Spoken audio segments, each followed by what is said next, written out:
Hello and welcome everyone to a new video on your channel Mr. Tech Tips. Before watching the video, don't forget to subscribe to our channel and don't forget also to like this video.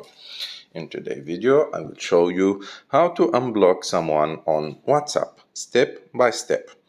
To do this, you just need to go open your WhatsApp account, and after that click on the three dots on the top right of the screen.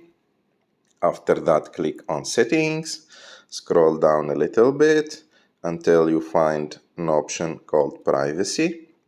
Scroll down a little bit until you find an option called Contacts. And after that, the first option will be Blocked Contacts. You just need to click on it, and after that you will find the blocked contacts from your WhatsApp account. If you want to unblock someone, you just need to click on it, and after that click on Unblock. And like that, you will unblock this person. I hope that you like this video. If you like this video, don't forget to subscribe to our channel and subscribe, and see you in the next video.